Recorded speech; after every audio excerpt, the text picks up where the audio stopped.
Hello everyone, स्वागत है आपका रेप्लिका वर्ल्ड में। तो आज हम पढ़ने वाले हैं किंगडम एनिमेलिया के बारे में।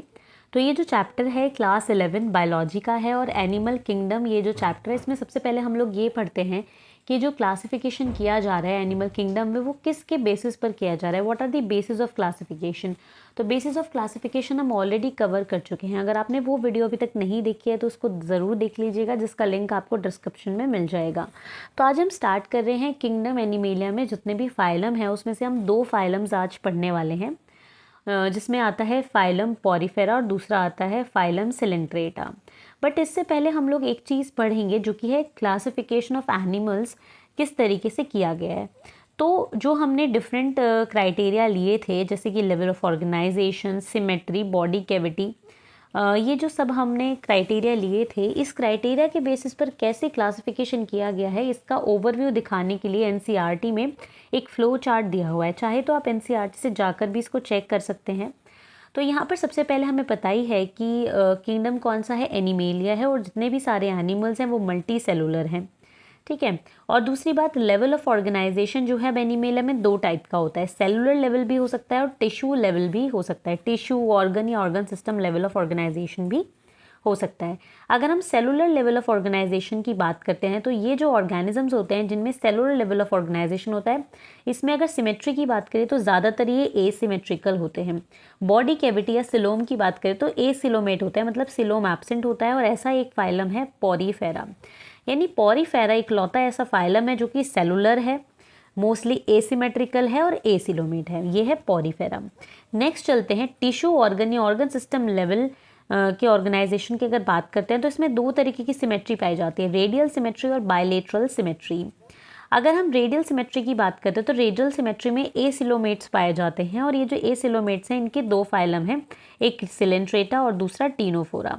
अगर हम tissue, organ, organ system level में इस दूसरी तरीके की सिमेट्री की बात करते हैं जो कि बायलेटरल सिमेट्री है, तो बायलेटरल सिमेट्री में तीन तरीके के ऑर्गेनिजम्स पाए जाएंगे। पहले वो जिनके पास बॉडी कैविटी एब्सेंट है, यानी वो एसिलोमेट्स हैं, और ऐसा सिर्फ एक फाइलम है जो कि है प्लेटीहेल्मिन्थ, यानी कि जिसके पास टिश्यू या ऑर्गन लेवल ऑफ ऑर्गेनाइजेशन है और बायलेटरली सिमेट्रिकल है वो, पर सिलोम नहीं है यानी एसिलोमेट है। ऐसा एक फाइलम है प्लेटीहेल्मिन्थ। ऐसा फाइलम जो कि बायलेटरल सिमेट्री वाला है बट फॉल्स सिलोम के साथ में है, यानी स्यूडोसिलोमेट्स हैं, तो ऐसा एक फाइलम है एस्कीहेल्मिन्थ्स। तो विद ट्रू सिलोम जो ऑर्गेनिजम्स हैं वो फाइलम्स हैं Annelida, arthropoda, Mollusca, Echinodermata, Hemichordata and Chordata. तो इस तरीके से ये क्लासिफिकेशन है। तो सबसे पहले हम लोग बात करते हैं फाइलम पॉरीफेरा के बारे में। तो अगर हम पॉरीफेरा के बारे में बात करते हैं तो पॉरीफेरा फाइलम के जो मेंबर्स होते हैं उनको स्पंजेस भी कहा जाता है, क्योंकि वो स्पंज की तरह होते हैं।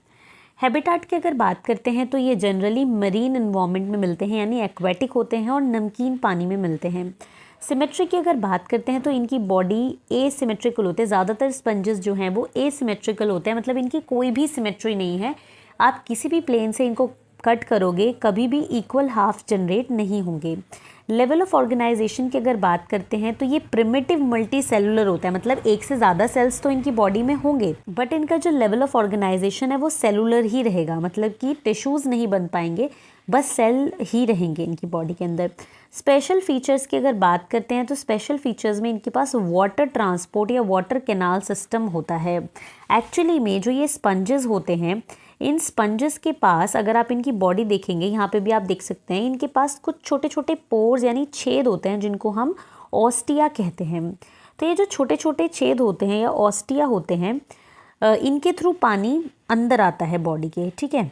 और अब हम इसका पूरा स्कीम समझें तो इसमें बेसिकली ये होता है कि इनके पास ये जो छोटे छोटे पोर्स होते हैं जिनको ऑस्टिया कहा जाता है, इनके थ्रू वाटर जो है बॉडी के अंदर आता है। तो सबसे पहले वाटर इन स्मॉल पोर्स यानी ऑस्टिया के थ्रू अंदर आता है। जैसे ही पानी ऑस्टिया के थ्रू अंदर आ जाता है इनकी बॉडी में, उसके बाद इनकी बॉडी के अंदर एक सेंट्रल कैविटी होती है, एक स्पेस होती है अंदर, जिसको स्पॉन्जोसील कहा जाता है।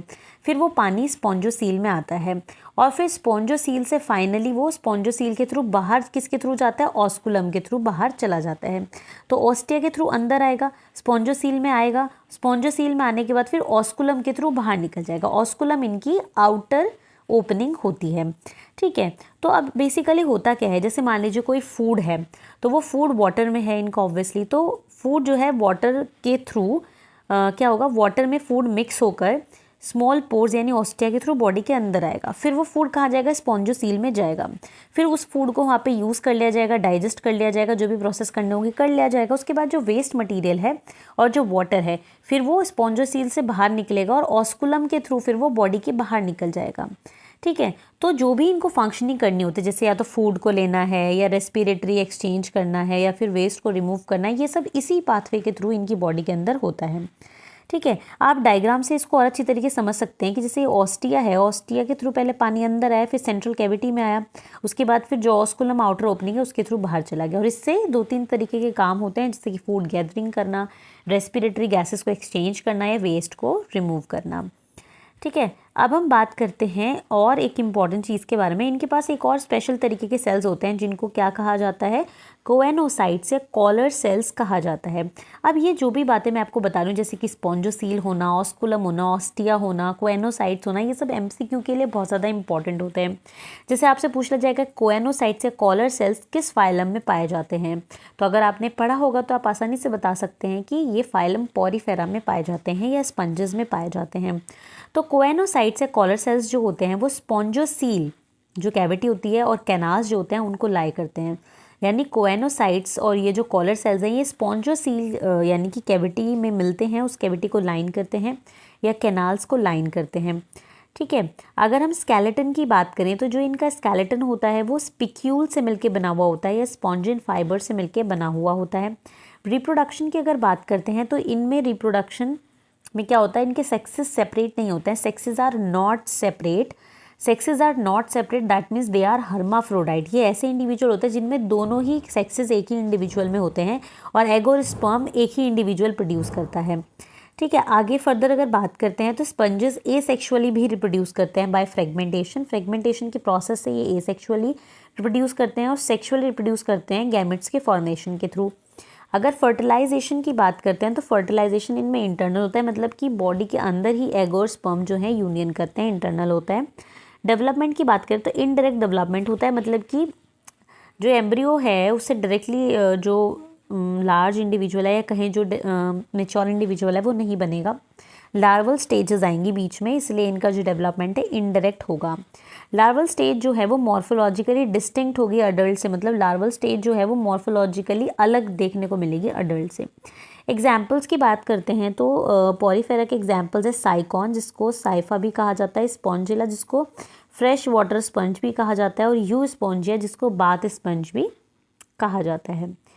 ठीक है, नेक्स्ट जो हमारा फाइलम आता है वो आता है फाइलम सिलेंट्रेटा जिसको निडेरिया भी बोलते हैं, फाइलम निडेरिया भी बोलते हैं और इनको निडेरियंस भी बोलते हैं। अगर हैबिटेट की बात करते हैं तो ये ज़्यादातर एक्वेटिक होते हैं, मोस्टली मरीन होते हैं, सेसाइल या फ्री स्विमिंग हो सकते हैं। सिमेट्री की अगर बात करते हैं तो सिमेट्री में ये रेडियली सिमेट्रिकल होते हैं। रेडियल सिमेट्री का मतलब होता है कि इनकी बॉडी को किसी भी प्लेन से डिवाइड करो। फॉर एग्जाम्पल जैसे कि अगर ये कोई एक ऑर्गेनिज्म है, चाहे इसको किसी भी प्लेन से डिवाइड करो हमेशा इक्वल हाफ्स जनरेट होंगे, रेडियली सिमेट्रिकल है। लेवल ऑफ ऑर्गेनाइजेशन की अगर बात करते हैं तो टिश्यू लेवल ऑफ ऑर्गेनाइजेशन होता है और डिप्लोब्लास्टिक होता है, मतलब टिश्यू लेवल होगा, टिश्यूज आ जाएंगे, और डिप्लोब्लास्टिक होगा मतलब 2 जर्म लेयर्स होंगी, एक्टोडर्म और एंडोडर्म 2 जर्म लेयर्स होंगी। स्पेशल फीचर्स की अगर बात करते हैं तो स्पेशल फीचर्स में हम बात करें कि इनको निडेरियंस क्यों कहा जाता है, ये इसके फाइलम को निडेरिया भी क्यों कहा जाता है, क्योंकि इनके पास नीडोब्लास्ट या नीडोसाइट्स होते हैं, मतलब स्पेशल टाइप के सेल्स होते हैं जिनको नीडोब्लास्ट या नीडोसाइट्स कहते हैं। ये जो होते हैं इनके पास स्टिंगिंग कैप्सूल होते हैं या जिसको निमेटोसिस्ट कहते हैं वो होते हैं। ठीक है, और ये जो नीडोब्लास्ट या नीडोसाइट्स हैं ये टेंटिकल्स पे प्रेजेंट होते हैं, मतलब कि जो इनके टेंटिकल्स होते हैं, जैसे ऑक्टोपस होता है, जैसे ऑक्टोपस में उसके 8 हाथ होते हैं उसी तरीके से इनके पास भी छोटे छोटे टेंटिकल्स होते हैं। तो ये जो टेंटिकल्स होते हैं इन टेंटिकल्स पे ये नीडोब्लास्ट या नीडोसाइट्स मिलते हैं, और ये जो नीडोब्लास्ट या नीडोसाइट्स हैं इनमें स्टिंगिंग सेल्स हैं यानी निमेटोसाइट्स हैं। तो इन नीडोब्लास्ट की वजह से इनका नाम निडेरियंस है। नीडोब्लास्ट की अगर बात करें कि नीडोब्लास्ट क्यों होते हैं, तो जैसे कि आप इस डायग्राम से भी समझ सकते हैं, जैसे ये डायग्राम है पॉलिप का, तो यहाँ पे आप देख सकते हो इनके पास ऐसे करके छोटे छोटे क्या हैं, टेंटिकल्स हैं। इस तरीके से आप यहाँ पे देख सकते हो टेंटिकल्स हैं छोटे छोटे। तो ये जो टेंटिकल्स हैं इन पे ये नीडोब्लास्ट देखने को मिलते हैं। और ये नीडोब्लास्ट का काम क्या होता है, नीडोब्लास्ट का काम अगर हम देखें what are the works of cnidoblast, तो एंकरेज किसी चीज़ से चिपकना, अपने आप को बचाना, प्रे को कैप्चर करना यानी फूड को कैप्चर करना, ये इसके काम होते हैं। ठीक है, एक और इनका स्पेशल फीचर है कि इनके पास सेंट्रल गैस्ट्रोवेस्कुलर कैविटी होती है और इनके पास एक ही ओपनिंग होती है माउथ, जो कि हाइपोस्टोम पर प्रेजेंट होता है। हाइपोस्टोम के ऊपर माउथ प्रेजेंट होता है, यानी एक ही ओपनिंग इनके पास होती है और इनके पास एक सेंट्रल गैस्ट्रोवेस्कुलर कैविटी भी होती है। अगर डाइजेशन की बात करते हैं तो डाइजेशन इनमें एक्स्ट्रा सेलुलर होता है, डाइजेशन इनमें एक्स्ट्रा सेलुलर होता है या इंट्रा सेलुलर भी हो सकता है। डाइजेशन दोनों तरीके का हो सकता है, एक्स्ट्रा सेलुलर भी हो सकता है, इंट्रा सेलुलर भी हो सकता है। स्केलेटन की बात करें तो कैल्शियम कार्बोनेट से मिलकर इनका स्केलेटन बनता है। और एक बहुत ही इंपॉर्टेंट फीचर है निडेरियंस यानी सिलेंट्रेट के बारे में कि इनके पास दो बेसिक बॉडी डिज़ाइन होते हैं, मतलब इनके पास दो तरीके के ऑर्गेनिजम्स होते हैं, एक होते हैं पॉलिप फॉर्म वाले और दूसरे होते हैं मेड्यूसा फॉर्म वाले। अगर पॉलिप फॉर्म की बात करें तो जो निडेरियंस जिनकी बॉडी पॉलिप टाइप की होती है ये सेसाइल होते हैं। सेसाइल मतलब ये होते हैं किसी भी चीज़ से जुड़े हुए होंगे, सबस्ट्रेट से जुड़े हुए होंगे, फ्री मूविंग नहीं होंगे, सिलेंड्रिकल होंगे यानी सेसाइल होंगे यानी कि किसी सबस्ट्रेट से अटैच्ड होंगे और सिलेंड्रिकल फॉर्म होगी इनकी बॉडी की। ठीक है, यहाँ पे आप इसमें भी देख सकते हैं, ये पॉलिप के बारे में बात हो रही थी कि सेसाइल और सिलेंड्रिकल हैं, तो यहाँ पे आप डायग्राम भी देख सकते हो। पॉलिप का एक डायग्राम है, देखो ये किसी सबस्ट्रेट से अटैच भी है प्लस इसकी बॉडी कैसी है, सिलेंड्रिकल भी है, तो ये पॉलिप का एग्जाम्पल है। मेड्यूसा की बात करते हैं तो मेड्यूसा की जो बॉडी होती है अम्ब्रेला शेप्ड होती है और फ्री स्विमिंग होती है, तो ये आप यहाँ पे देख सकते हैं मेड्यूसा का एग्जाम्पल। ठीक है, तो यहाँ पे आप देखेंगे तो इसकी बॉडी कैसी है, अम्ब्रेला शेप है और ये फ्री स्विम भी कर रहा है, ऐसा तो नहीं है कि किसी से अटैच है ना। तो इस तरीके से होगा। पॉलिप की अगर बात करें तो पॉलिप का एग्जाम्पल है हाइड्रा और एडेम्सी। एडेम्सी तो आप यहाँ पे देख भी सकते हैं, और अम्ब्रेला का एग्जाम्पल है ऑरेलिया या जेलीफिश जिसको कहते हैं, जिसका आप यहाँ पे देख भी सकते हैं। ठीक है, आगे बढ़ते हैं इसमें।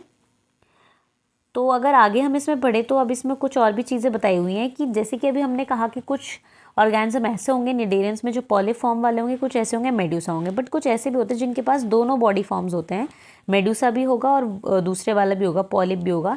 तो ऐसे जो निडेरियंस होते हैं वो ऑल्टरनेशन ऑफ जनरेशन एग्जिबिट करते हैं, मतलब उनके पास ऑल्टरनेशन ऑफ जनरेशन वाली प्रोसेस होती है और इसका दूसरा नाम मेटाजेनेसिस भी होता है। ऑल्टरनेशन ऑफ जनरेशन का मतलब ये है एक तरीके का फॉर्म से दूसरे तरीके की फॉर्म बनेगी, दूसरे तरीके से पहले तरीके की फॉर्म बनेगी, इस प्रोसेस को मेटाजेनेसिस बोलेंगे और ऑल्टरनेशन ऑफ जनरेशन भी बोलेंगे। अब जैसे कैसे होगा ये मेटाजेनेसिस, होगा ये कि जो पॉलिप फॉर्म है वो प्रोड्यूस करेगी मेड्यूसा को एसेक्सुअली और मेड्यूसा फॉर्म करेगा पॉलिप को सेक्सुअली, यानी पहले एसेक्सुअल रिप्रोडक्शन होगा जिससे जो पॉलिप है वो मेड्यूसा को प्रोड्यूस करेगा और उसके बाद जो मेड्यूसा है वो पॉलिप को फॉर्म करेगा सेक्सुअली। इसका एग्जाम्पल है ओबेलिया, मतलब ओबेलिया एक ऐसा इंडिविजुअल है जिसके पास दोनों फॉर्म्स होती हैं और जो मेटाजेनेसिस शो करता है। एग्जाम्पल्स की अगर बात करते हैं तो फाइसेलिया इस निडेरियंस का एक एग्जाम्पल है जिसको पोर्टुगीज मैन ऑफ वॉर भी कहा जाता है, एडेम्सिया जिसको सी एनिमन कहा जाता है, पेनिनटुला जिसको सी पेन कहा जाता है, गॉर्गोनिया जिसको सी फैन कहा जाता है और मिनेंड्रीना जिसको ब्रेन कोरल कहा जाता है। ये कुछ इसके एग्जाम्पल्स हैं। तो इस तरीके से हमने फाइलम सिलेंट्रेटा भी पढ़ लिया और आप डायग्राम्स भी यहाँ से देख सकते हैं। बट आप देख सकते हैं कि एनसीईआरटी की एक एक लाइन इंक्लूडेड है इसमें और बहुत ही इंपॉर्टेंट है। एनसीईआरटी की हर एक लाइन इंपॉर्टेंट है, तो मैंने सारी चीज़ें इसमें इंक्लूड की हैं। अब देखिए जैसे इसमें एग्जाम्पल्स हैं, एग्जाम्पल्स में इनके कॉमन नेम दिए हुए हैं, तो कॉमन नेम का भी क्वेश्चन आ जाता है कि पोर्टुगीज मैन ऑफ वॉर इनमें से किसको कहा जाता है, सी एनिमन किसको कहा जाता है, किसी भी तरीके का क्वेश्चन आ सकता है, ऐसा कौन सा ऑर्गेनिज्म है इनमें से जो कि मेटाजेनेसिस शो करता है। तो इस तरीके के क्वेश्चंस आ जाते हैं। आई होप आपको ये वाली चीज़ समझ में आ गई होगी। फर्दर जो फाइलम्स हैं वो हम अपकमिंग लेक्चर्स में करेंगे, तो आज के लिए सिर्फ इतना ही।